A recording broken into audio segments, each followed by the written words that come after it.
అందరికి రోగాలు వచ్చిన వాళ్ళు రోగాలు తగ్గాలనుకుంటారు లేదా? తగ్గాలనుకుంటారు. కానీ ఇక్కడ ఉన్న అర్థాన్ని అర్థం చేసుకుంటే ఎలా ఆలోచిస్తున్నారో మనం ఆలోచిస్తాం. యెషయా గ్రంథము 53వ అధ్యాయము 4వ వచనం. యెషయా గ్రంథం 53వ అధ్యాయం 4వ వచనం. నిశ్చయముగా అతడు మన రోగములను భరించాడు.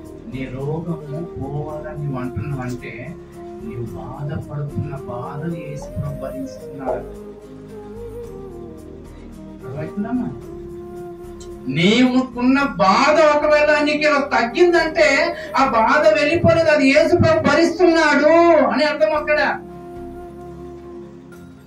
అంటే మనం చేసిన తప్పుకు, మనం చేసిన బాధకు, మనం తెచ్చుకున్న రోగానికి మనము భరిస్తే బాగుంటుందా, యేసు ప్రభు భరిస్తే బాగుంటుందా చెప్పండి. యేసు ప్రభు ఏమంటుంటే వాక్యం ఏమంటుంది తెలుసా? నీకు రోగం పోయి ఆ బాధ నుంచి తప్పించుకోవాలని ఆలోచిస్తున్నావు, కానీ ఆ రోగం తెచ్చుకుని నీ రోగం నేను వేసుకున్నా నేనెంత బాధపడుతున్నా ఎప్పుడు ఆలోచిస్తున్నా అంటున్నాడు. ఒక్కదానికి రోగం ఉందా? లోకంలో ఎంతమందికి రోగాలు ఉన్నాయి చెప్పండి. మనుషుల ప్రతి రోగాన్నంతా ఆయన వేసుకొని ఆయన భరించాలా? మనమేమనుకుంటాం తగ్గడం లేదు, తగ్గడం లేదు, తగ్గడం లేదు, తగ్గడం లేదు అంటారు. కానీ నీ బాధ నీవే అర్థం చేసుకుంటలేవు. కానీ నాకు ఈ ఆరోగ్యం వస్తే చాలు అనుకుంటున్నావు, కానీ నీ బాధను యేసు ప్రభు భరిస్తాడంట. నీకు ఆ రోగం వెళ్ళిపోతే